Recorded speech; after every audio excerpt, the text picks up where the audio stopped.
Hey guys, tonight we slip quietly into the dim glow of medieval candlelight, where the very idea of looking good meant something entirely different from what you see scrolling Instagram. You imagine yourself in a drafty stone hall, tapestries sagging on the walls, faint smell of wood smoke and boiled cabbage drifting around you. Outside, the fields are muddy, the sky is low and gray, but inside, everyone is eyeing your skin tone like it's a social scoreboard. You might think your tan from a summer holiday would be admired, but in this world, you probably wouldn't survive the beauty test.so. Before you get comfortable, take a moment to like the video and subscribe, but only if you genuinely enjoy what I do here. And while you're at it, drop a comment with your location and the local time right now. I love seeing where in the world you're tuning in from. Now dim the lights, maybe turn on a fan for that soft background hum, and let's ease into tonight's journey together. You notice the first thing people fuss over: skin. Pale skin. Not just pale, but practically translucent. The kind of shade that makes you wonder if someone's a ghost or just hasn't seen daylight in years. For noble ladies, paleness wasn't merely pretty. It was proof you didn't have to labor in the fields. The sun was for peasants, and peasants, well, they didn't exactly set the trends. If your face had the faintest tan, it whispered of dirt, toil, and probably turnip farming. And no one wanted that whispered about them at court. So what did people do? Out came the concoctions. Some dabbed on chalk powder to deaden their complexion. Others used flour. A few recipes even called for ground-up white lead, which, yes, was as poisonous as it sounds. Imagine slowly decorating your face with the very thing that could ruin your health, all in the name of beauty. Historians still argue whether women really knew it was deadly, or whether the allure of fashion blinded them to the risks. But hey, at least you'd look angelic, while fainting a quirky little detail. Some people tried to boost the paleness by applying leeches, letting those wriggly little vampires drain a bit of color from their cheeks. Sounds more Halloween than beauty routine, right? You're picturing someone lying back while a servant carefully applies a leech to their chin, waiting for that oh-so-trendy bloodless look. If you think pore strips are uncomfortable, this would have been next level. Of course, it wasn't just about the powders and potions. It was about hiding from the sun altogether. Noble women took parasols into gardens, not to be chic, but to preserve that pallor. If you had to step outdoors, maybe you'd even wear a wide hat or a veil. Anything to keep those dangerous rays off your skin. Funny thing is, while medieval nobles ran from the sun, many modern people pay good money to sit under lamps or toast on beaches for the exact opposite reason. History has a wicked sense of humor, that there's even a social joke hidden here. If someone looked too pale, like dangerously wan, people might suspect illness. A bit of a balance game then. Enough paleness to scream wealth, but not so much that folks wonder if you've got the plague. Imagine trying to nail that shade. Is she fashionable pale, or deathbed pale? Not exactly an easy line to walk. Interestingly, paintings from the time exaggerate this pallor. You've seen those faces in medieval art, creamy, blank canvases with barely any shading. The artists weren't bad at skin tones. They were reflecting the taste of their wealthy patrons, who literally paid to look washed out. Beauty was quite literally draining the color from life. So as you drift deeper into the imagery of those castle halls, with ladies gliding past in their chalky powder and carefully shadowed chambers, you realize every era has its little quirks. Ours is contouring and bronzer. Theirs was leeches and lead. And that obsession with pale skin? That's where the medieval beauty story really begins. Already in that Camelot Hall, staring at powdered faces, so pale they look almost like marble statues. But here's the thing, a perfect ghostly complexion alone wasn't enough. You needed a splash of color too, and that's where the rosy cheeks obsession came in. Medieval people were absolutely convinced that the right flush made you look lively, fertile, and let's be honest, slightly less corpse-like. Because what's the point of going to all the trouble of looking pale if everyone thinks you're halfway to the grave?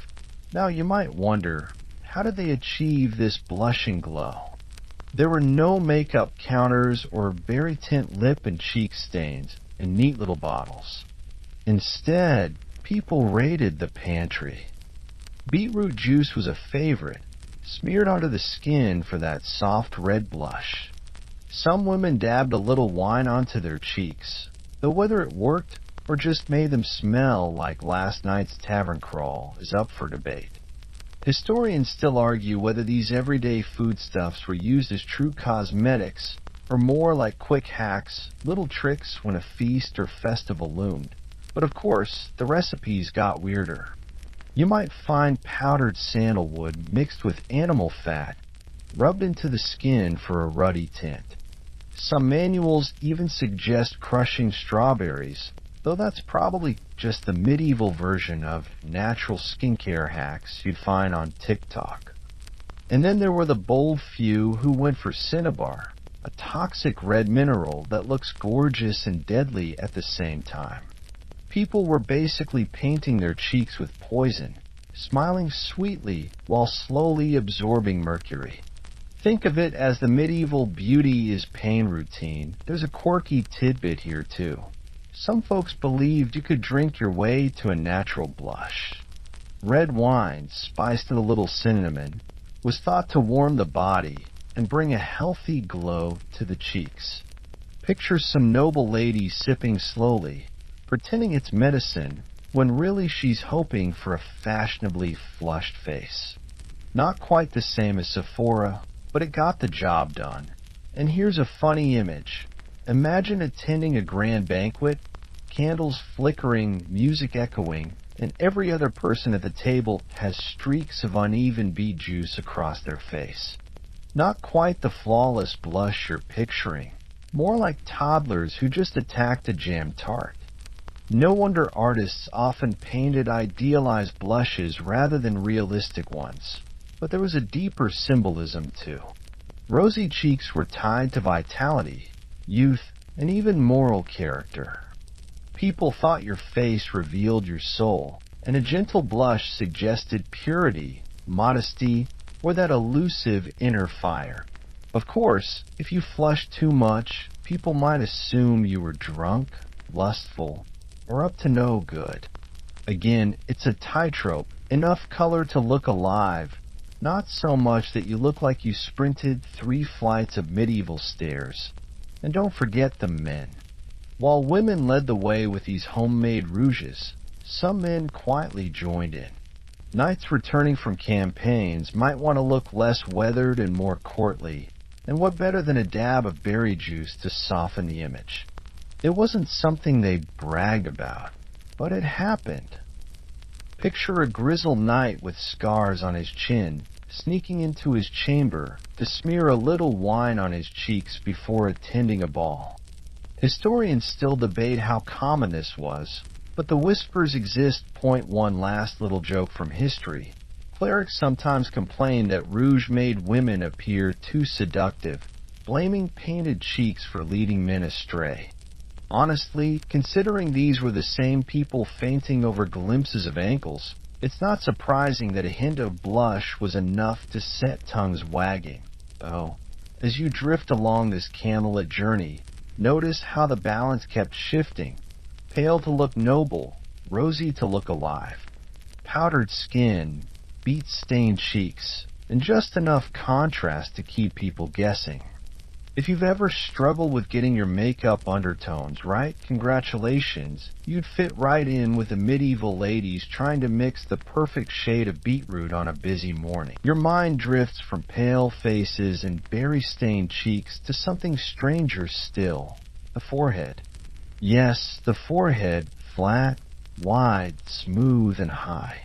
In medieval Europe, a tall, gleaming forehead wasn't just a forehead. It was practically a crown jewel. The higher the better, because it suggested intelligence, nobility, and refinement. Forget high cheekbones. What you really wanted was a five head, and then so how did women chase this ideal? With plucking. Lots of plucking. Imagine sitting by a smoky little lamp, tweezers in hand, carefully yanking away at your hairline. The goal was to push the hairline back inch by inch, making the forehead appear massive and dome-like. Some ladies even shaved the front of their heads entirely. Historians still argue whether this was purely aesthetic or if there was a symbolic association with purity and openness. Either way, picture the discomfort. No painkillers, no fancy tools, just raw determination. And it didn't stop at the hairline.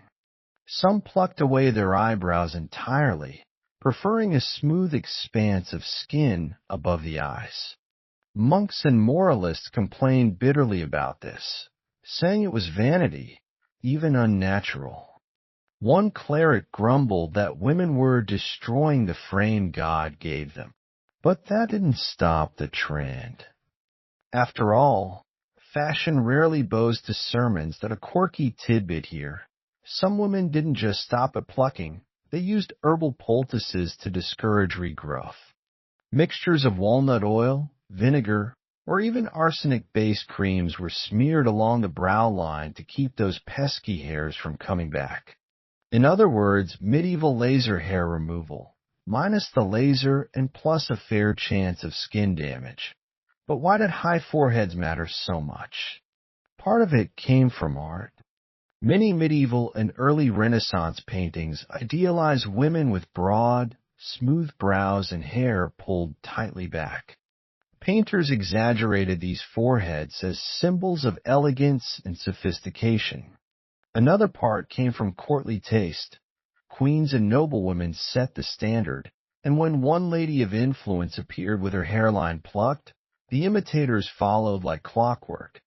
There's also an amusing modern parallel. People now might spend fortunes on bangs to hide their foreheads. In medieval times, bangs would have been social suicide.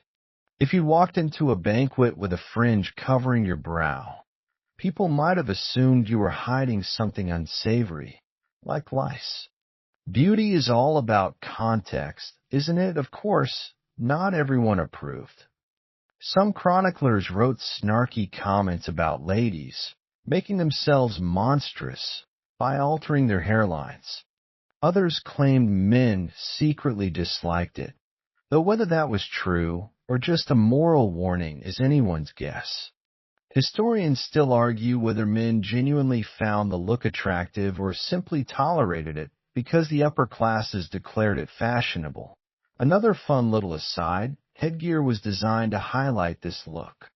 Those tall conical hennons, the stereotypical princess hats with veils trailing behind, they weren't just whimsical. They framed and emphasized the forehead. Same with intricate braids pulled back tightly under sheer veils. The whole ensemble shouted, "Look at my noble brow." It's practically a billboard of sophistication. But think about the daily grind. Plucking hurts, especially without good tweezers.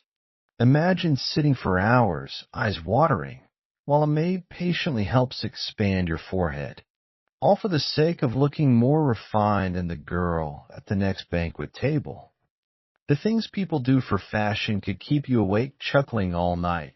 So as you picture these ladies, their pale faces dusted with chalk, their cheeks faintly tinted with beet juice, and their foreheads stretched vast and bare under veils of silk, you realize beauty standards don't always make sense, but they always leave a mark. In this case, quite literally on the skin. From the pale cheeks and lofty foreheads, your imagination drifts down to the flowing strands of hair. If there was one feature medieval poets never shut up about, it was golden hair. Fair locks were written into ballads, sung in troubadour songs, and praised in courtly poetry as symbols of angelic beauty. A woman with golden hair was often compared to the Virgin Mary or described as touched by the divine. You sitting at a banquet in the 14th century with your plain brown mop might feel a little left out. Why the obsession? Part of it comes from religious imagery. Saints and angels in manuscript illuminations often sported shimmering blonde halos of hair. Another part was cultural. Lighter hair was rarer in southern Europe, and rarity often translates into value. Historians still argue whether this blonde fixation was universal or more regionally driven, but either way, blondes had their moment. Now, if you weren't naturally blessed with golden tresses, don't worry. Medieval beauty culture had you covered, though not in a safe way. Recipes for bleaching hair were circulating, involving mixtures of saffron, alum, ashes, or even lye. Some women smeared their hair with concoctions of vinegar and crushed horse urine. Yes, you heard that right. Horse urine. Not exactly a fragrance you'd want drifting around a castle.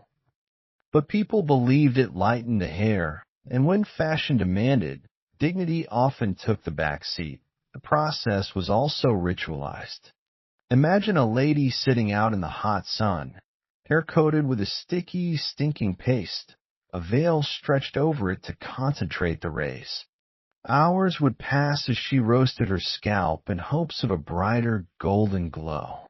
And of course, this meant risking brittle, burned hair or worse, patchy bald spots. It's the medieval equivalent of frying your hair with over-bleaching, except without the luxury of conditioner afterward. There's a quirky tidbit here. Some sources mention saffron not only as a dye, but also as a status marker. Saffron was expensive, so using it in your hair meant you were literally weaving wealth into your looks. Picture showing up to a feast and your golden hair smells faintly of exotic spice, a fragrant reminder that you could afford imports peasants never dreamed of. And what about wigs? They existed, but usually for the wealthy or clergy trying to cover thinning scalps. For fashionable women, wigs weren't as common as hair manipulation. Instead, braids and elaborate veils framed the blonde hair, accentuating its brightness. When paintings show ladies with those delicate side plaits tucked under transparent hoods, they're showing off not just a hairstyle, but a glow of cultivated luxury. Men weren't immune either. Knights and courtiers admired golden hair, and some tried their own bleaching tricks. Picture a burly man-at-arms with a streaky orange mane, because his saffron paste didn't quite take. Not the most intimidating look on the battlefield, but certainly fashionable back at court. Interestingly, while blonde was idolized, darker hair carried its own stereotypes. Brunettes were often described as serious, wise, or earthy, less divine, more grounded. Redheads? They carried both allure and suspicion. Depending on the storyteller, a red-headed woman was either fiery and tempting or outright dangerous.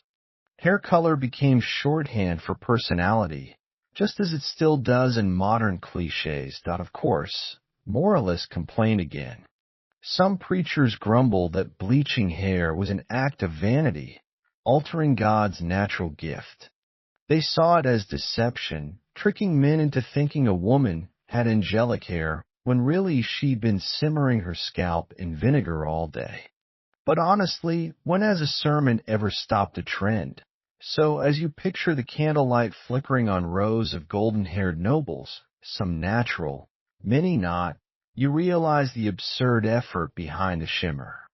Whether it was saffron stains, hours baking in the sun, or the less glamorous horse urine treatment, the pursuit of blonde beauty shows how far people would go to match the era's poetic ideal. You've already pictured pale faces, rosy cheeks, vast foreheads, and glimmering golden hair. But now let's lower our gaze a little down to the eyebrows, or rather, the absence of them. Because in much of medieval Europe, eyebrows were not always the prized features they are today.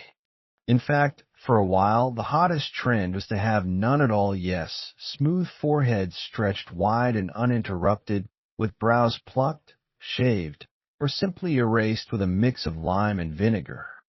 Think of it like Photoshop for the face, except instead of digital tools, you use tweezers and caustic goo. The more your face looked like a pale, unbroken canvas, the more people thought you radiated elegance. It's the polar opposite of today's eyebrow game strong culture. Historians still argue whether this was purely a courtly fad or a widespread practice, but the evidence in portraits suggests it was definitely in vogue among elites, a quirky little tidbit. Some manuals from the time actually suggested smearing crushed frog spawn or pigeon droppings along the brow to discourage regrowth. Imagine sitting in your chamber, carefully applying your nightly frog egg facial, hoping your brows wouldn't betray you by sprouting overnight.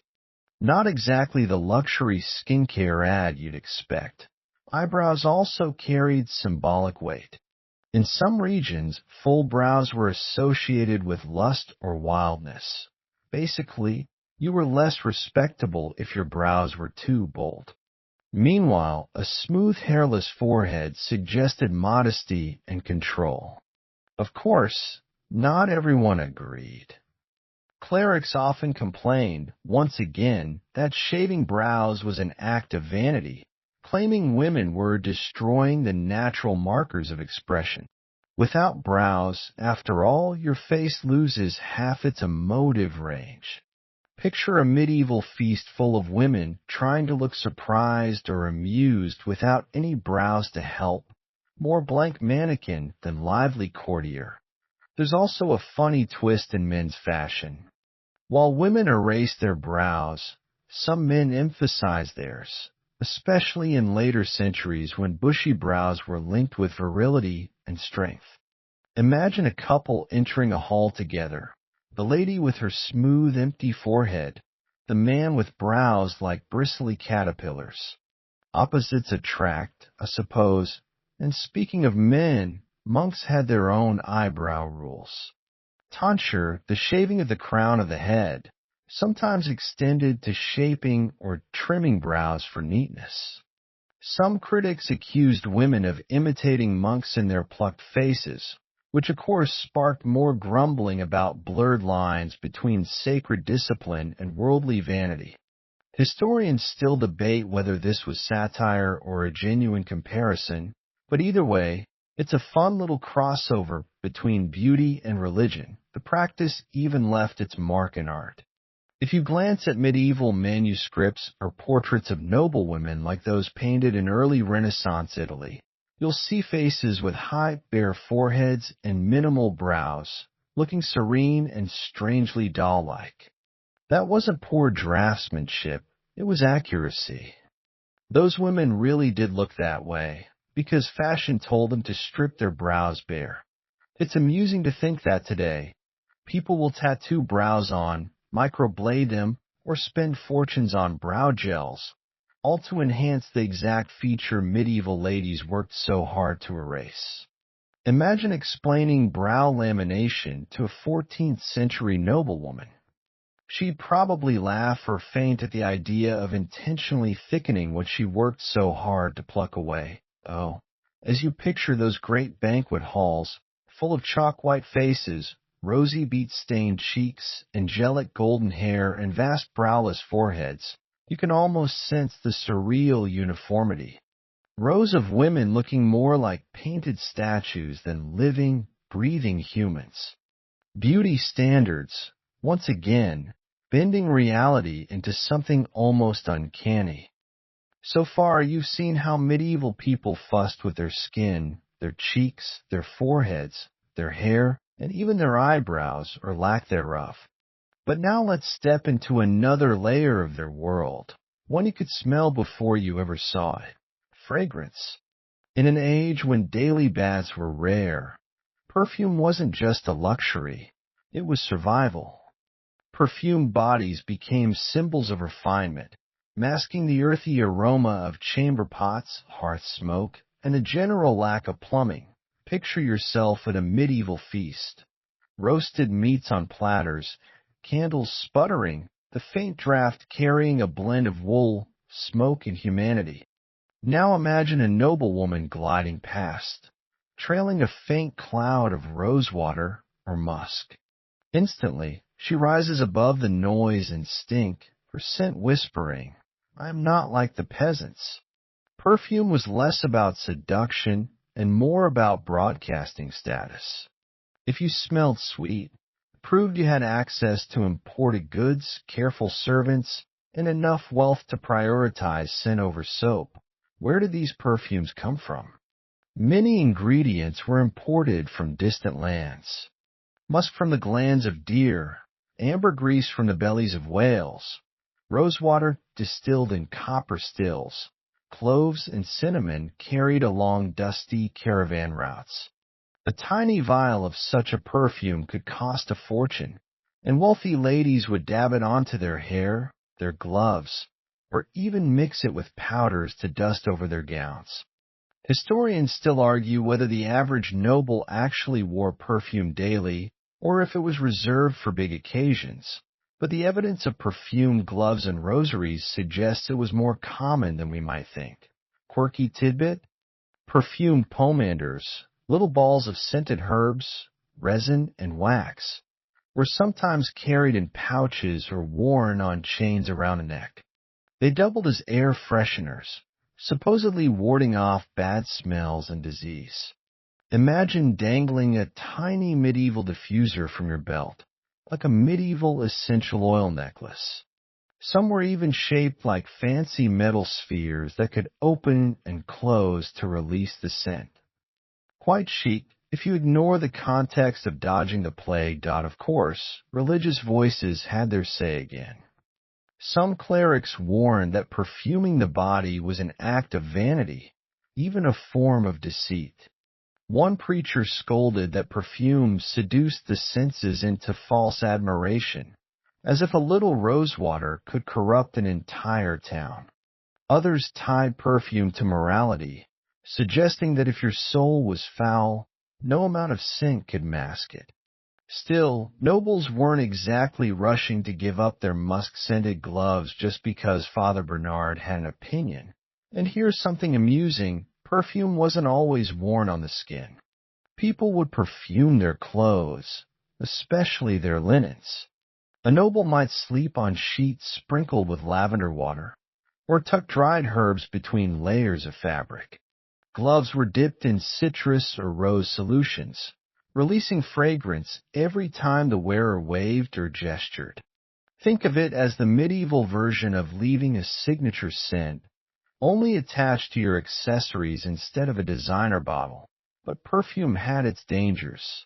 Some recipes included ingredients like mercury or camphor in high concentrations, which could irritate the skin or cause headaches. Still, when the alternative was smelling like rancid butter and barnyard animals, people took the risk. And let's be fair, compared to rubbing frog spawn on your eyebrows or horse urine in your hair, a little camphor sting was nothing. There's even debate among historians about whether peasants used perfumes. They certainly didn't have imported musk, but they did sometimes rub themselves with herbs like rosemary or sage. Not for glamour, but to mask odors during church festivals or weddings. A sprig of lavender tucked into your collar might be all a village girl had, but in her own way, she was also participating in the scented hierarchy. Oh, as you let the imagery drift through your mind, gilded halls scented with cloves, noblemen's gloves faintly citrusy, women carrying pomanders of rose and ambergris, you realize perfume was more than a luxury. It was a protective mask, a social signal, and a way to float a little higher above the muck of daily medieval life. You've drifted past the cloud of perfume in the gray hall, and now your gaze settles on something more intimate, the mouth. Smiles may seem timeless, But medieval standards for teeth and oral beauty were a different game altogether. In a world without orthodontists, whitening strips, or even basic toothbrushes as we know them, a smile carried all kinds of unspoken signals about your health, wealth, and status. To start with, white teeth were admired, but not in the hyper-bleached Hollywood way you imagine today. Perfectly even rows of shining pearls were unrealistic, but having teeth that were reasonably clean, intact, and not brown with rot made you stand out. Peasants who gnawed on coarse bread full of grit often wore down their teeth by middle age, while nobles had access to finer milled flour and softer foods. That meant that even diet shaped your smile. A noble's smoother teeth literally announced their class before they said a word. But there were also remedies, some practical, some bizarre. People might rub their teeth with sage leaves, or with salt to scrape away debris. One medieval health manual suggests using powdered charcoal, which oddly enough is not far from some natural toothpaste sold today. Another recipe called for a paste of crushed mint and honey. Mint for freshness, honey is a binder. Sounds tasty, though probably not cavity-friendly. Historians still argue whether these were genuine daily routines or just occasional experiments, but evidence of herbal mouth rinses does crop up in texts and accounts. And then, of course, came the dangerous tricks. Some beauty guides recommended cleaning teeth with mixtures containing urine, which was believed to whiten and disinfect. Romans had used this too, and the idea lingered for centuries. So picture a lady dabbing her teeth with a cloth dipped in stale urine before heading to court, smelling anything but fresh, but showing off a dazzling pale smile. A strange trade-off indeed. Here's a quirky tidbit. Blackened teeth were sometimes admired in certain contexts. Sounds odd, but in some regions, particularly influenced by outside cultures, darkened teeth suggested strength or maturity. In Europe, though, the general ideal leaned toward pale, intact smiles. What everyone agreed on was this: rotten teeth were not attractive. They suggested gluttony, ill health, or poverty. A missing front tooth could spark whispers. Even if you were wealthy, there was also symbolism attached to lips and smiles. Red lips were admired, often enhanced by the same beet juice or wine stain used for cheeks. A woman with pale skin, rosy lips, and intact teeth could be likened to a living rose. But open, broad smiles, not so much. Politeness and beauty meant a subtle smile, not a toothy grin. Flashing your teeth too eagerly might be read as crude or lusty. Imagine a whole banquet of nobles half smiling like Mona Lisas, while peasants laughed freely with wide mouths. Beauty, in other words, was restrained, and dentistry. It existed, but you didn't want to experience it. Barber surgeons yanked teeth with forceps, often in public squares. Painful, bloody, and far from cosmetic. If you could keep your own teeth by rubbing them with sage or rinsing with wine, you absolutely did. Some noble families even employed private tooth pullers for emergencies, a sort of medieval dental concierge. Imagine the flex of saying, "Yes, I have my own tooth guy." Moralists, as always, had their say. Some warned against excessive painting of lips or teeth whitening, calling it vanity. One sermon even compared it to painting woodworms to make them look like pearls. Harsh imagery, but you get the drift. Still, nobles ignored the complaints and kept experimenting with ways to brighten their smiles, one pungent rinse at a time. Though as you drift deeper into the image of a candlelit feast, imagine pale faces smiling faintly, lips darkened with wine and teeth, some smooth and pale, some worn and crooked, but always revealing more than words ever could. In a world where smiles carried hints of diet, wealth, And even morality, beauty was not just skin deep, it was enamel deep too.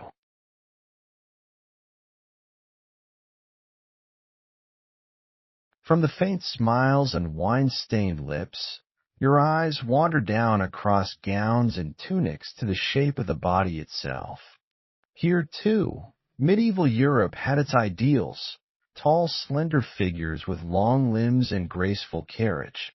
If you've ever seen Gothic statues in cathedrals, with their elongated proportions and delicate lines, you've basically glimpsed the body type people admired. A woman who looked slim and willowy was considered elegant, almost saint-like, but don't imagine runway models. This wasn't about showing collarbones or thigh gaps. It was more about proportions. Painters and sculptors often exaggerated figures to seem taller, thinner, and more upright than real life. Historians still argue whether actual people matched those ideals or whether it was mostly artistic invention. Either way, the imagery shaped expectations, and people did what they could to fit the mold. Clothing played a big role. Women wore girdles and tightly laced dresses to pull in the waist, creating a longer line. Men used padded jackets or hose to emphasize height and strength. Sometimes the fashion went extreme, with gowns dragging yards of fabric to elongate the silhouette, or pointy shoes extending a man's body visually by half a foot. Imagine strutting around with shoes so long you had to tie the tips to your knees just to walk. That's dedication to an aesthetic. There's a quirky tidbit here. Some women were said to hang from rafters or door frames while servants tugged at their girdles to achieve a slimmer waist. A medieval corset workout, if you will. Whether this was common practice or exaggerated gossip is debated, but it paints a vivid picture, literally dangling for fashion. Of course, being tall was easier said than done. Nutrition in the Middle Ages wasn't great, and famine cycles stunted growth. That's why being tall itself was a status marker. A long, slender frame suggested you had avoided the childhood hunger that stunted so many. It wasn't just beautiful, it was proof of privilege. Conversely, if you were short and stocky, people might assume you'd suffered scarcity. Beauty and health were tightly intertwined, yet standards shifted. In times of famine, plumpness sometimes came into fashion because it signaled wealth and access to food. But in the courts and among poets, that willowy Gothic silhouette still dominated. It's a bit like how magazine covers might push one ideal, while real-life admiration shift depending on social realities. Men, too, had ideals. A knightly figure meant broad shoulders, a strong torso, but still lean legs. Armor even exaggerated this look. Cuirasses with flared shoulders, narrow waists, and long greaves that made legs look endless. You weren't just strong, you were shape strong. The ideal wasn't just about nature, it was carefully sculpted with steel and cloth, and predictably, clerics frowned on extremes. Tight lacing was criticized as vanity, long shoes as foolishness, and overly slender silhouettes as unnatural.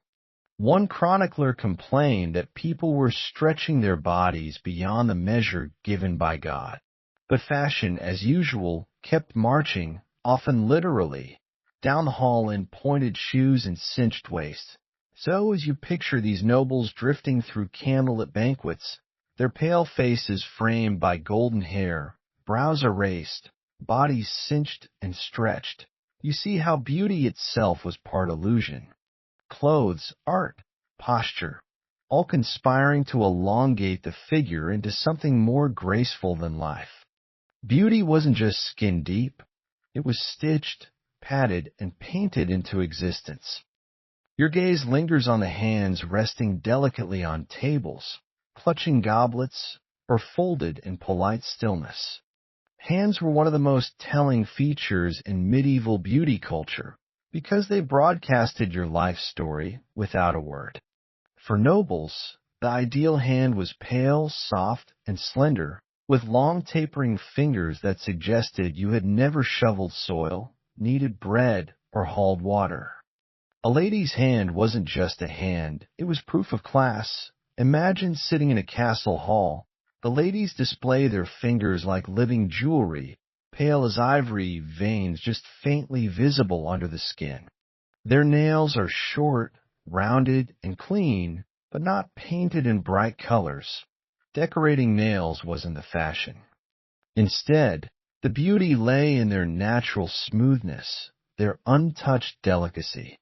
A hand like that said, "I'm above toil." Contrast that with peasant hands. Thick, calloused, browned by sun and soil, nails chipped from work. These hands were functional, not fashionable. And everyone knew it. Historians still argue whether peasants ever tried to soften their hands with oils or herbs, but most sources suggest their roughness was accepted as part of life. A quirky tidbit. Manuals recommended rubbing lily root, rose water, or even goose fat into the skin to keep hands pale and supple. Some women soaked their fingers in mixtures of milk and honey, an early form of hand cream. Others powdered their hands with starch or chalk to enhance the whiteness. You can almost picture a noble lady before a feast, letting her maid massage her fingers with honey, then dusting them dry, ready to show them off like tiny sculptures. Gloves also play a role. Wealthy people wore fine leather gloves perfumed with citrus or cloves. They weren't just protective, they were beauty accessories. To slip off a glove and reveal a white hand was a statement, almost theatrical. Some even embroidered their gloves with jewels, ensuring the hand beneath was revealed as something precious. Men's hands mattered too. A knight's hands were admired if they were strong and capable, but still relatively smooth. Too many scars or calluses could look crude, unless they came from noble combat. The line between rough from labor and rough from glory was very thin. A lord's hand should hold a sword, not a plow. Moralists, of course, chimed in. Some criticized women for fussing too much over hands, saying they wasted time softening their fingers while their souls went neglected. Yet poems and songs celebrated lily hands or snowy fingers as symbols of purity and grace. If you've ever read a medieval romance, chances are the lady's hands got more compliments than her personality. The funny part is how impractical these ideals were. Imagine trying to keep your hands pale and soft in drafty castles with no heating, rough wool garments, and meals that required tearing meat apart with your fingers. Gloves help, sure, but even nobles had to eat, write, or ride. Keeping perfect hands wasn't just effort. It was a constant battle. Though, as you watch the noblemen lifting jeweled goblets and the ladies gesturing with pale, slender fingers, you see the hidden contrast, hands as class signals. The delicate white hand wasn't just about beauty. It was about proving you lived above labor. For peasants, hands told the truth of work. For nobles, hands told the lie of effortlessness. Your eyes drift to the faces again, but now you notice something subtler than brows or skin. It's the way mouths are shaped, the curve of lips, and the presence or absence of teeth when people smile. In medieval beauty ideals, a small, delicate mouth was considered attractive, especially for women. Full, pouty lips like today's fashion weren't the goal. Instead, lips that were pale, neat, and softly curved were thought to signal refinement. If your mouth was too wide or your teeth too visible, poets sometimes mocked it that a noble lady's lips might be dabbed with a touch of wine or berry juice to add a gentle flush. No bright lipstick, no glossy finish, just a whisper of color. Manuals even suggested rubbing rose petals or crushed strawberries on the lips for a natural tint. It's the medieval version of no makeup makeup. But the real issue was teeth. Dental care wasn't exactly advanced, and people had a love affair with sugar when they could get it, though sugar was rare and expensive before the late Middle Ages. Still, honey, beer, and tough bread took their toll. Teeth could get discolored, broken, or missing altogether. Historians still argue whether nobles had better teeth than peasants, since nobles could afford more sweets, but also had access to herbal rinses and imported spices like cloves to freshen breath. Here's a quirky tidbit.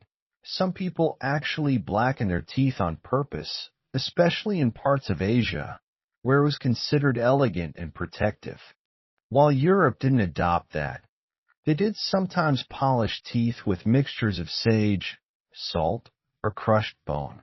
Imagine scrubbing your smile with ground-up charcoal and calling it dental hygiene. The ideal mouth also came with etiquette. You weren't supposed to laugh too broadly or show too many teeth in public. A restrained, modest smile was considered graceful, a big open-mouthed grin undignified. Courtly love poetry often described a lady's sweet small mouth as a jewel-like feature, perfectly composed. Knights swore they'd endure battles just for one restrained smile. For men, lips mattered less than teeth. A knight or lord with strong, even teeth could be admired, but crooked, stained, or gapped smiles were common. Artists often avoided painting teeth altogether, even in portraits, because it was hard to make them look good. You'll notice medieval art almost never shows people grinning. It wasn't just fashion, it was practicality.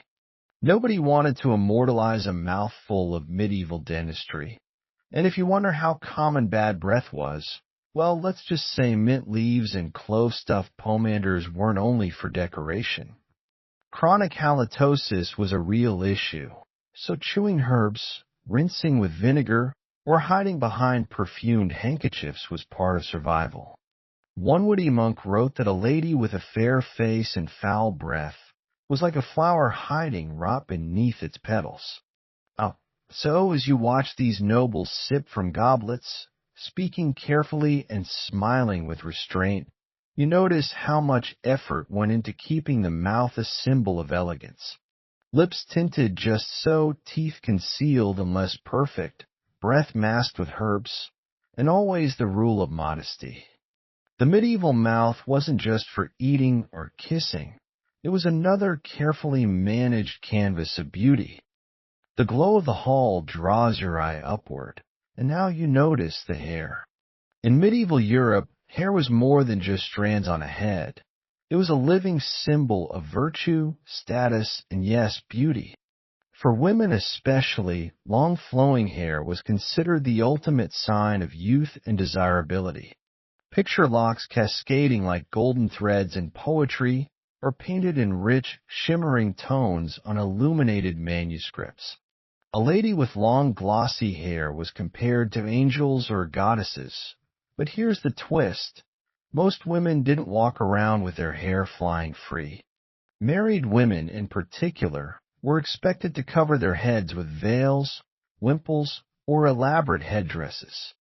Exposing too much hair was considered immodest, sometimes even scandalous. Only unmarried maidens could flaunt their long tresses in public, and even then it was usually reserved for special occasions. Historians still argue whether the rules were strictly followed or if noblewomen bent them behind closed doors. Hair color had its own hierarchy. Blonde was prized, often linked to purity and angelic imagery. Many poems gush about sunlit locks or hair of gold. Brunettes, though common, were still admired as earthy and reliable. Red hair was tricky. It carried both fascination and suspicion. On one hand, it was fiery and rare. On the other, it was sometimes associated with witchcraft or temper. Imagine the double takes if you walked in with copper curls. Quirky tip of the night? Some women tried DIY bleaching methods using saffron, onion skins, or even urine. Yes, really. Recipes survive that describe soaking hair in harsh concoctions, then sitting in the sun to lighten it. Talk about medieval highlights. It might not have been pleasant, but the allure of golden hair was strong enough to endure some strange rituals. Men's hair also mattered. A knight or noble was admired if his hair was thick and neatly styled, not too wild. Shoulder length was fashionable in many periods, sometimes curled or styled with oils. Beards went in and out of style. Clean-shaven chins often symbolized refinement, while a full beard could signal wisdom or piety. Hairstyles were like silent signals about personality and rank. Another odd little trend was plucking. Some women deliberately plucked their hairline to create a higher forehead, considered elegant at certain courts. A broad, open forehead was linked to intelligence and nobility. You can imagine a lady sitting patiently while a maid tweezed away, transforming her brow into a lofty canvas. Painful. Absolutely. But beauty standards rarely cared about comfort. Hair wasn't just aesthetic, it was symbolic. Monks shaved the crown of their heads in a style called a tonsure, signaling humility. Pilgrims sometimes cut their hair short as a vow, and queens, when crowned, often revealed their loose hair as part of ceremony, a reminder of their sacred beauty. So in this great hall, you see maidens with veils pinned over shining braids, knights with carefully groomed locks, and perhaps one daring noblewoman whose hair catches the candlelight like threads of sunlight. Every strand tells a story of class, of piety, of desire, of social expectation. And you realize medieval hair was never just hair. It was identity woven strand by strand.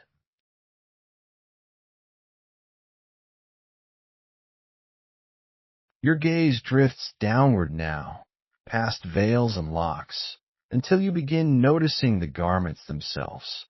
Clothes in the medieval world were more than fabric to keep you warm. They were living billboards of wealth, status, and yes, beauty. A gown wasn't just a gown. It was a statement, stitched into every fold and seam. For women, the silhouette mattered. Narrow waists and flowing skirts were ideal, with fitted bodices that shaped the torso. Sleeves became long and trailing, sometimes so exaggerated that servants had to help manage them. In courtly settings, sleeves practically swept the floor, swishing like banners of silk. Imagine the impracticality of eating stew while draped in a waterfall of velvet. It was fashion as performance, not function. Colors carried coded messages. Deep blue was associated with the Virgin Mary and thus conveyed piety, while crimson screamed wealth, since dyeing fabric red required imported cochineal or expensive madder roots. Green symbolized fertility and love. Black, surprisingly, was not always solemn, but could represent dignity and power. Historians still argue whether peasants really wore all brown and gray, or if they, too, enjoyed bursts of color when local dyes allowed.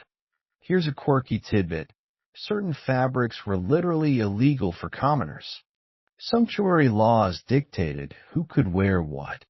If you weren't nobility, you couldn't swan about in ermine fur or velvet without risking a fine. But humans being humans, people bent the rules. There are records of merchants' wives sneaking into silk gowns, only to be scolded for dressing above their station. Basically, medieval fashion police were real. Men's fashion had its own peculiarities. Doublets and hosed, tight-fitting leg coverings were the rage, emphasizing toned calves and athletic builds. Codpieces, initially just practical fabric flaps, eventually became padded, decorative, and frankly flamboyant. A knight could stride into a hall with not only his sword polished, but also his codpiece embroidered, daring the room not to notice. Gentle sarcasm aside, they were symbols of virility and power. Another odd trend? The polanes, those ridiculously long, pointed shoes. Some extended so far forward they had to be tied to the shin with chains to keep from tripping. The longer the shoe, the higher the status. Imagine tiptoeing around in clown-length leather slippers, trying not to face-plant into a goblet of wine. Practicality was clearly sacrificed for prestige, and beyond cut and color, adornment sealed the deal. Embroidery in gold thread, pearls sewn into hems, or jewel-studded belts signaled serious wealth. Even buttons were prized, more than fasteners. They were ornaments, sometimes carved from ivory or polished from jet stone. But clothing wasn't just about beauty. It could be moral commentary. Preachers railed against extravagant gowns, warning that vanity was a sin. One chronicler sneered that noblewomen looked like painted dolls, weighed down by finery, while peasants trudged in rags. Yet, ironically, clergy often wore some of the richest fabrics available, courtesy of church donations. So, as you look around this hall, you see gowns glittering with subtle symbolism, men parading in bright hose and daring footwear, and servants clad in plain wool, moving like shadows around their masters. Every hem, every hue, every thread whispers a message. Who belongs where, who can afford what, and who dares to bend the rules?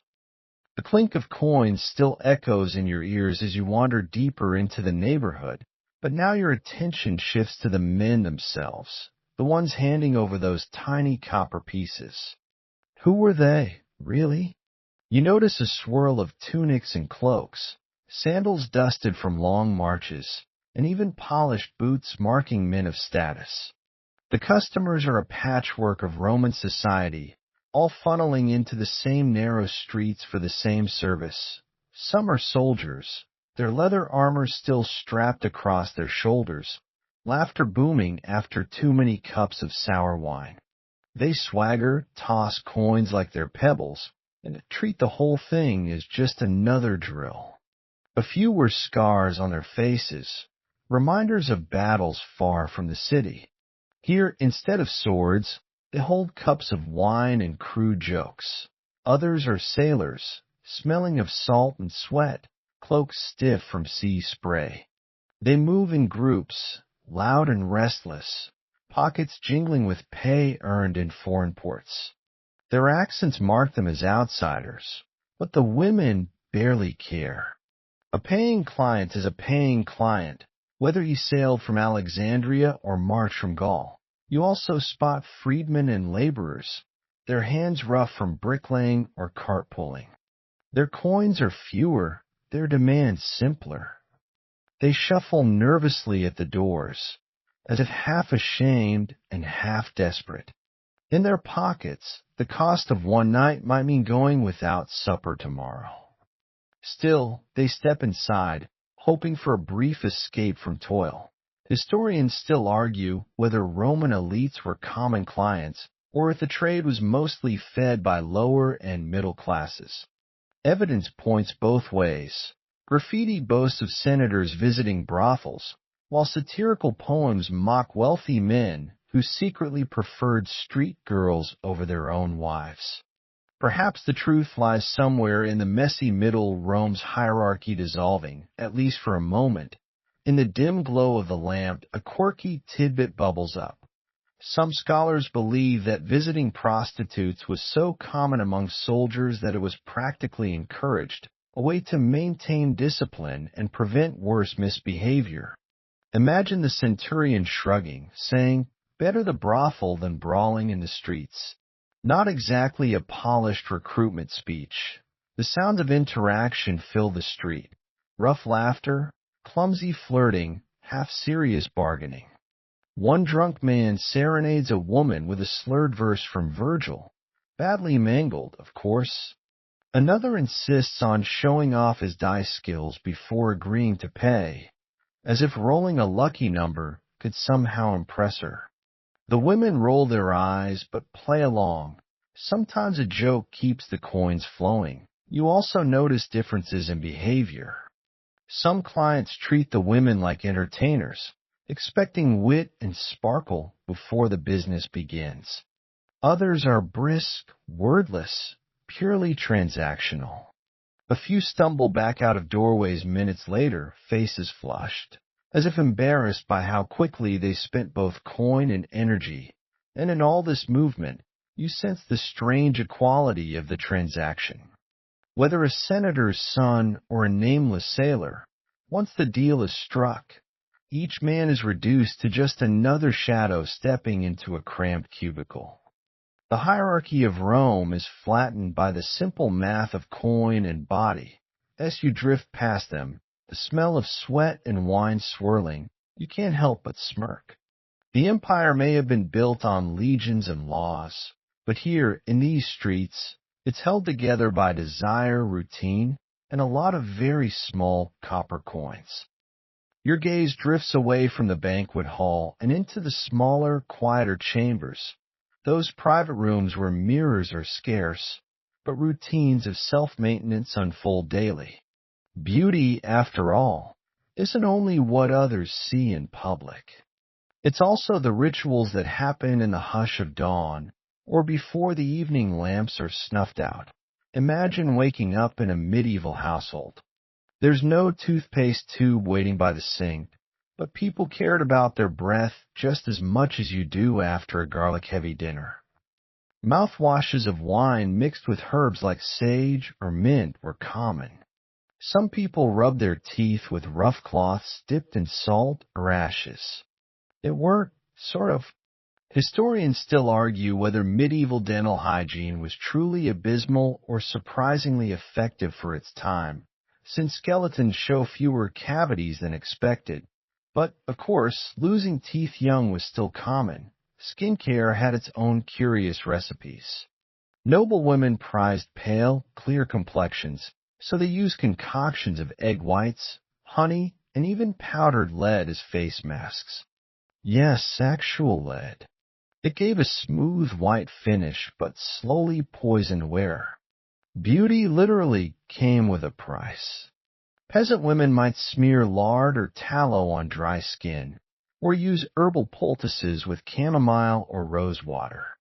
Imagine lying back with goose fat on your cheeks, hoping for that radiant glow. Hair care involved its own rituals. Oils infused with rosemary or nettle were rubbed into the scalp to make hair shine. Some women used vinegar rinses to soften and lighten hair.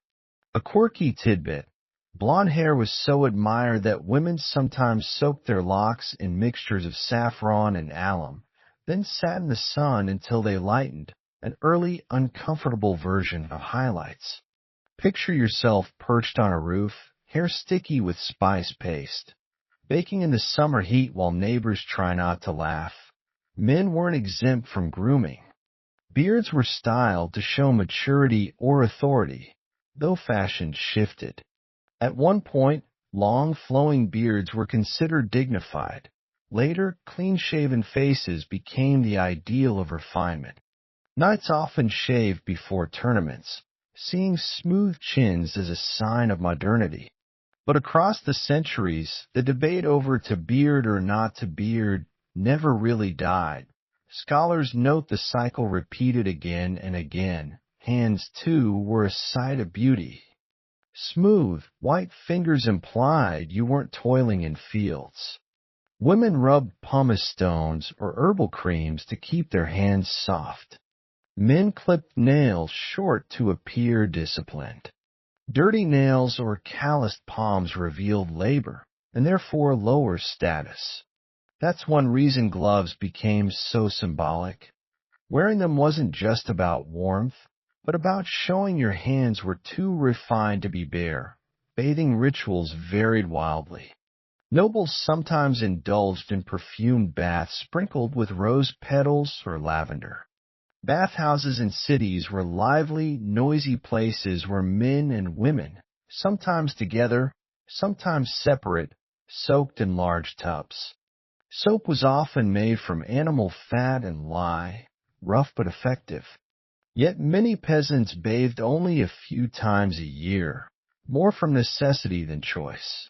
Still, don't picture medieval people as perpetually filthy. Historians argue that hygiene standards, especially in towns, were better than the old, dirty Middle Ages stereotypes suggest. Be white candlelight. You can almost see it. A lady sitting before a polished metal mirror, dabbing rosewater on her cheeks, combing her hair with bone or ivory teeth, and whispering a prayer that her complexion stays unspotted. Nearby, her husband adjusts his tunic, oils his beard, and pulls on soft leather gloves. In these little rituals, beauty wasn't just vanity. It was daily maintenance of identity. Whether noble or peasant, man or woman, each gesture, each dab of ointment or rinse of vinegar whispered the same hope, to look a little better tomorrow than today. The further you wander through these medieval spaces, the clearer it becomes that beauty wasn't confined to faces, clothing, or even gestures. It extended into the very scents people carried with them. Perfume, incense, and subtle aromas lingered in halls and chambers, turning fragrance itself into a marker of refinement. Imagine stepping into a noblewoman's chamber. The air is laced with rosewater, lavender sachets tucked into chests, and sprigs of dried herbs hanging from rafters. A sweet, faintly spicy fragrance follows her wherever she goes, like a whisper of status. Perfume wasn't spritzed from bottles, but dabbed on from oils and tinctures. Substances like musk, ambergris, and civet, animal-derived and intensely potent, were blended with floral distillations. These weren't just scents. They were symbols of wealth, since importing exotic ingredients from the East cost a fortune. Historians still argue whether these perfumes were considered subtle enhancements or if they overwhelmed rooms with heady strength. For ordinary folk, fragrance meant something different. A peasant might hang a pouch of herbs like sage, thyme, or mint around their neck, not to smell attractive, but to mask the more stubborn sense of daily labor. Soap boiled with lavender or rosemary was precious, but not impossible to obtain in towns. A quirky tidbit: some people believed carrying aromatic herbs protected against disease. You'd see citizens gripping pomanders, small, perforated balls filled with spices, during outbreaks, sniffing them like medieval air fresheners in hopes of fending off the plague. Monasteries contributed heavily to fragrance culture. Monks distilled herbal waters, rose, chamomile, even cinnamon, that doubled as medicines and cosmetics. Bathhouses, too, often provided perfumed rinses after soaking, leaving customers with a faint herbal halo. If you think of it, stepping out of a medieval bathhouse with sandalwood oil on your skin wasn't far from today's spa treatments, minus the cucumber slices over the eyes. Scents also marked the line between classes. Nobility could afford to drench garments in perfume. Peasants smelled more of smoke, sweat, and earth. Yet ironically, chroniclers sometimes mocked nobles for overdoing it. One satire ridiculed courtiers who reeked so strongly of musk that others had to step back. Too much perfume, it seems, was as unfashionable then as it can be now. And it wasn't only bodies, spaces themselves were scented. Churches burned incense to elevate the spirit. Castles scattered rushes mixed with sweet-smelling herbs across floors, and noble tables might be adorned with bowls of fragrant rose petals. Walking through a hall like that, you'd be surrounded not only by colors and textures, but by layers of smell, some pleasant, some pungent, all unforgettable. There's a playful irony in this. In an age with no deodorant sticks or body sprays, fragrance was both a luxury and a defense mechanism. You wore it not just to attract admiration, but to keep others from wrinkling their noses in your presence. And just like today, where one person's fresh ocean breeze scent is another's cheap car air freshener, medieval perfumes walked that delicate line between allure and excess. So as you inhale the imagined blend of rosewater, musk, and faint smoke from nearby hearths, you realize that beauty in the Middle Ages wasn't only what the eye could see. It was what the nose carried away, the invisible cloud that followed a person long after they left the room. Your path now drifts from scents and ointments into an entirely different realm of beauty, one not painted on the skin or sewn into fabric, but sung, danced, and performed. In medieval Europe, beauty wasn't just how you looked. It was how you moved and sounded in company. A graceful presence could elevate someone's standing almost as much as fine clothing. Picture yourself at a courtly gathering. The candles flicker, the rushes on the floor rustle under silken slippers, and a musician begins plucking at a lute. Nobles rise, hands poised just so, and step into a dance. These weren't sweaty tavern jigs, though those existed too, but measured, almost ceremonial movements, a slow circle, a bow, a gentle turn. The courtly dances of the 14th and 15th centuries were about composure, not acrobatics. A beauty standard here was being able to glide without stumbling, to show control of the body like control of the soul. Music itself carried weight in defining refinement. If you could sing a chanson in a clear, high voice, you gained admiration. Troubadours and trouvères wrote love songs praising ladies for their sweet voice as often as for their hair or eyes. Some noble women even learned the harp or the psaltery to accompany themselves, their performance becoming an extension of their elegance. Historians still argue whether this was genuine skill or a cultivated image, but either way, sound became part of beauty.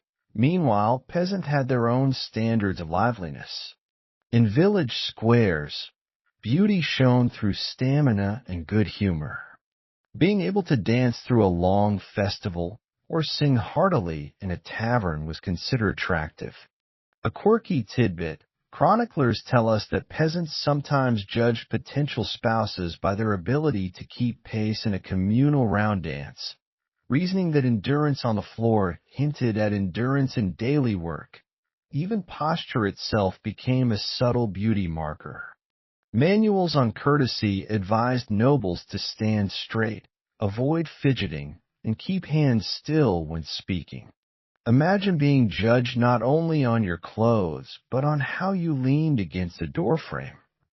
Slouching? Barbaric. Controlled composure?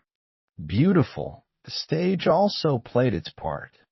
Traveling troupes performed morality plays and farces, often exaggerating beauty and ugliness with masks and gestures.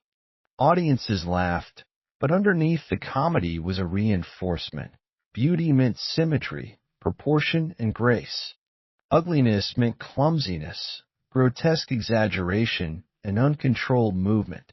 You could argue medieval audiences were the original reality show judges, silently rating each gesture in the square. At feasts, conversation itself became an art of beauty.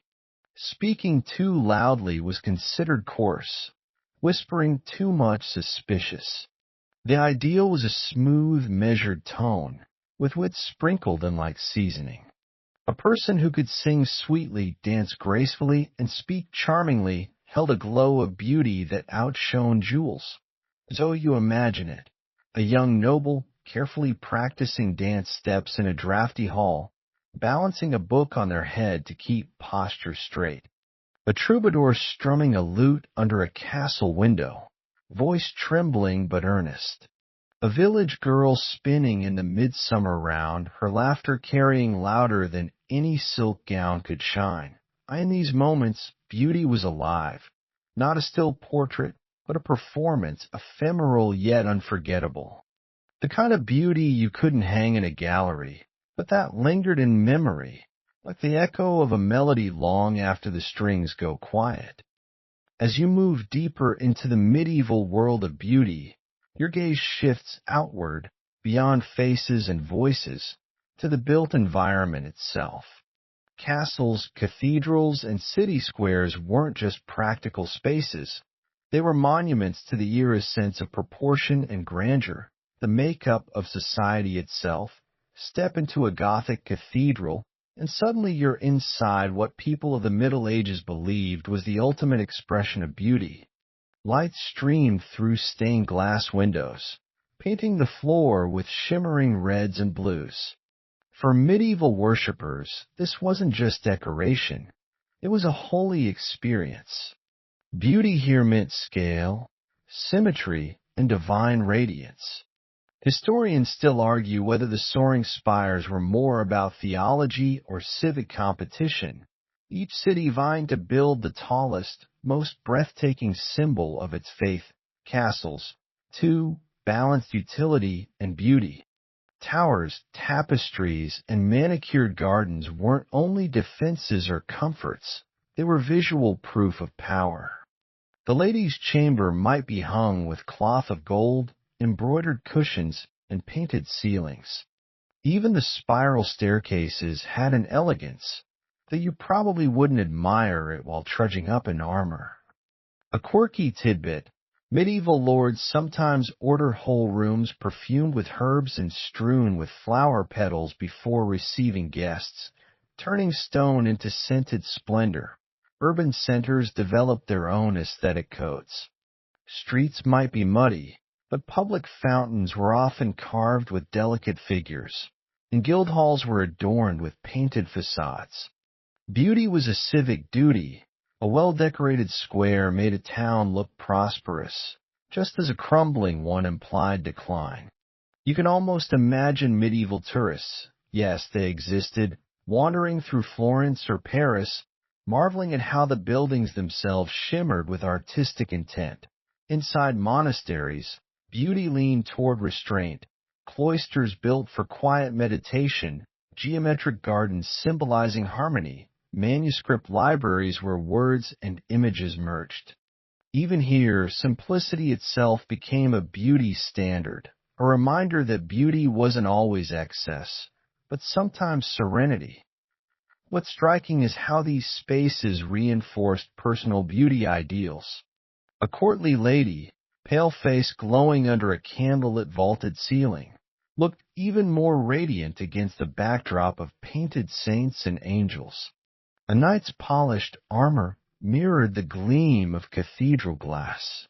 The environment elevated the individual and vice versa, and yet not all found these grand spaces beautiful.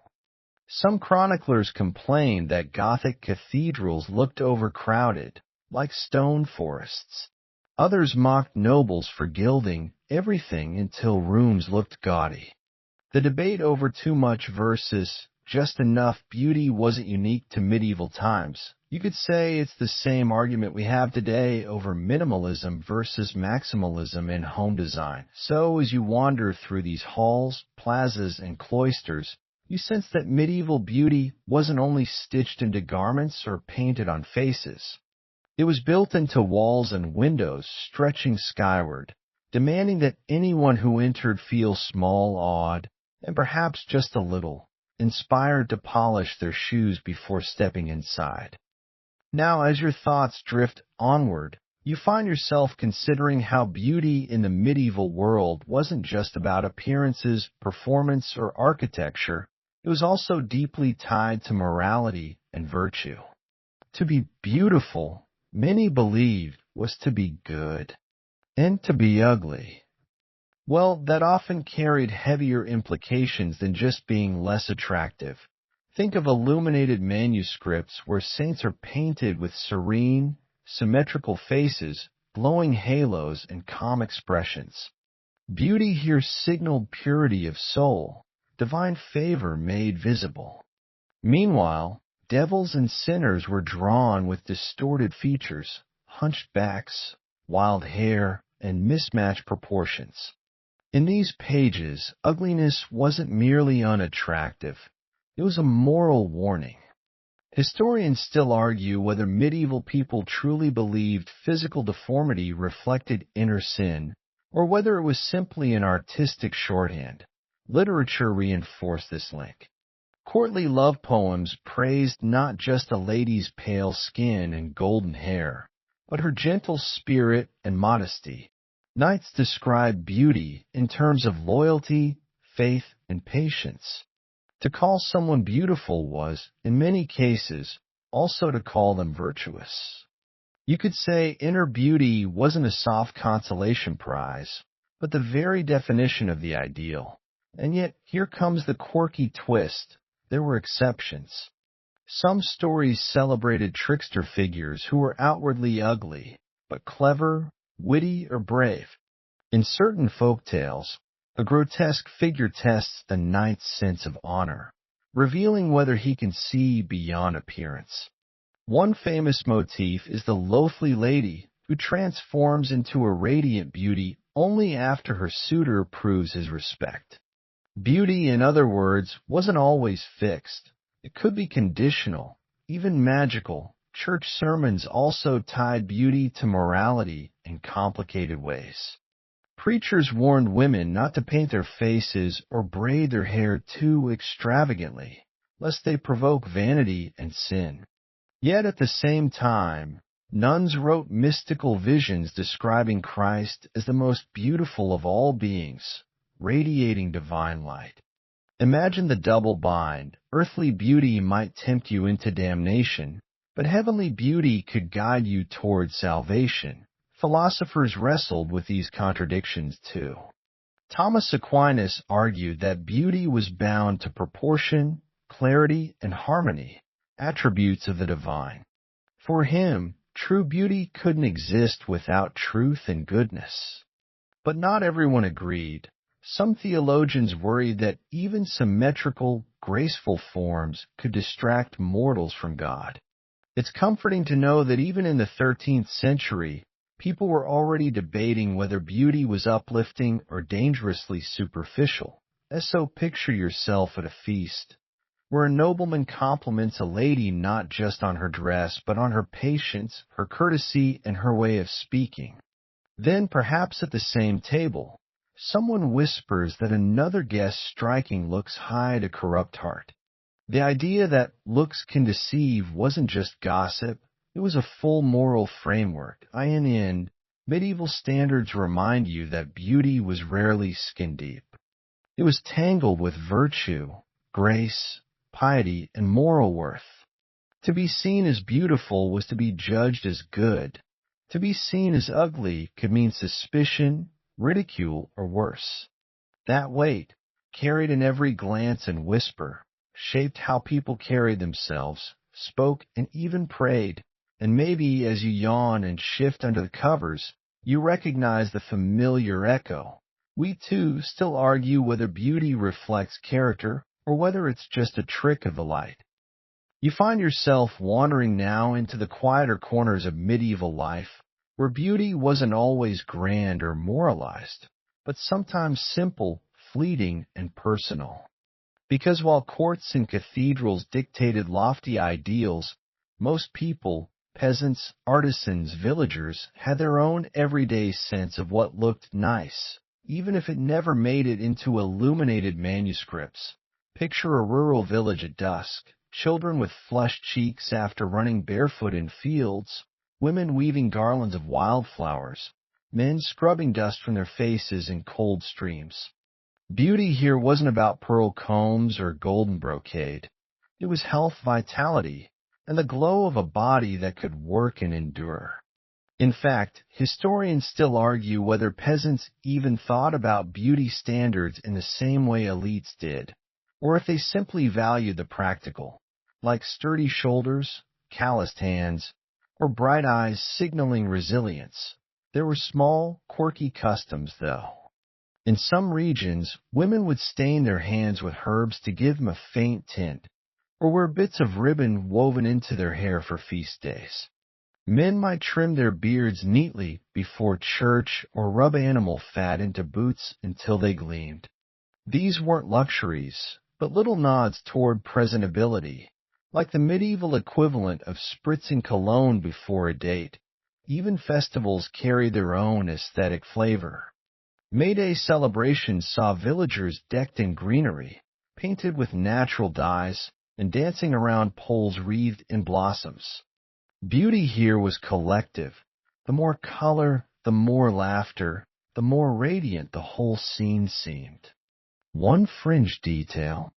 Some places encouraged ugly masks during Carnival, deliberately flipping beauty standards on their head, letting people laugh at vanity by parading in grotesque disguises. Literature sometimes peeks into this humbler beauty. Chaucer's characters, for instance, describe each other in terms of ruddy cheeks, shining eyes, or proper hips. Not everyone needed to look like a noble portrait, sometimes being described as well-formed with high praise enough. The point wasn't perfection, it was presence, and yet the same hierarchies persisted. A peasant girl with pale skin might be teased as trying to look like a lady, while tanned, strong arms could be both admired for their usefulness and dismissed as unrefined. This paradox meant everyday beauty was both celebrated and constrained, visible, yet always measured against courtly ideals. Scholars still puzzle over how much trickled down. Did peasants aspire to look like noblewomen, smearing chalk on their faces with whatever powder they could find? Or did they shrug off those fashions as impractical nonsense? Evidence is patchy. But one thing is certain.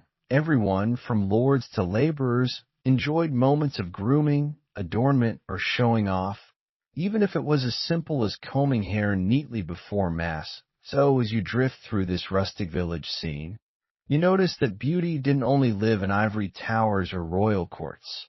It glowed in the curve of a smile at a market stall, in the hush of villagers gathering flowers for a festival, in the candlelight gleam of a polished wooden bowl. Not every definition needed grandeur. Some were found in the small comforts of ordinary life, and perhaps that's the gentlest reminder yet, that even in the so-called dark ages, people cherish small sparks of brightness, even if history books rarely pause to write them down. At last, your thoughts glide toward the twilight of the medieval age itself, when the very idea of beauty began to shift under new winds of change. By the 14th and 15th centuries, Europe was already moving toward the Renaissance, and with it came fresh ideals, fresh anxieties, and fresh arguments about what beauty really meant. You can almost see it. Paintings starting to break free of flat medieval perspectives, faces rendered with softer shading, fuller bodies, more realistic flesh. Nobility still treasured pale skin and golden hair, but artists like Jan van Eyck or early Italian masters added layers of subtlety, showing freckles, wrinkles, and humanity.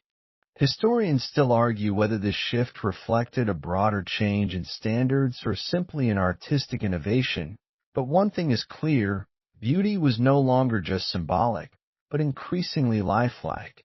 The Black Death, oddly enough, may have played a role in this change. Entire populations were wiped out, and suddenly rosy cheeks and robust figures weren't just attractive, they were symbols of survival. A plump body meant prosperity and health in a fragile world. You could call it the medieval version of a flex. Meanwhile, scholars rediscovered ancient texts from Greece and Rome, pulling in ideas of proportion and symmetry. Suddenly, medieval notions of virtue and morality were rubbing shoulders with classical concepts of mathematical harmony. To be beautiful was not only to be good, but also to embody balance, ratio, and ideal form. A forehead might still be shaved to look high and noble, but now it was also measured against geometric ideals. Quirky touches lingered too. Records from Burgundian courts described nobles sprinkling gold dust into their hair, letting it shimmer in candlelight.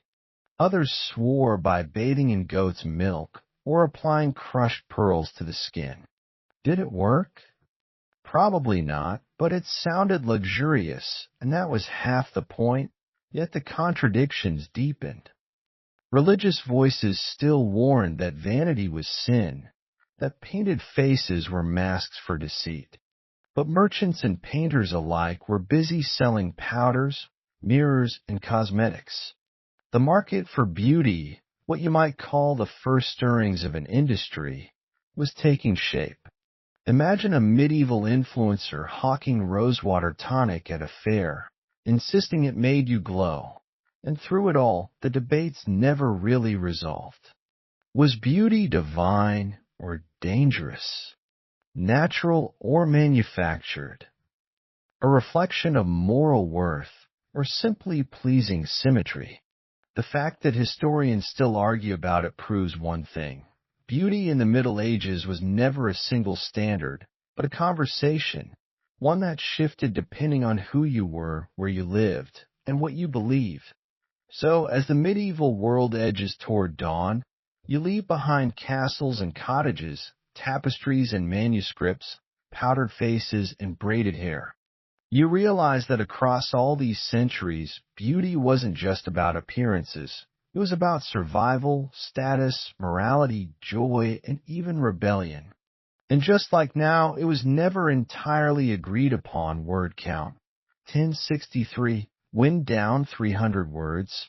And now, as you let the echoes of medieval halls and candlelit mirrors fade from your imagination, you can soften everything down as though drawing a curtain across a stage. The clamor of feast days, the whisper of prayers, the clink of combs and jewels, they quiet, dissolving into a gentle hum.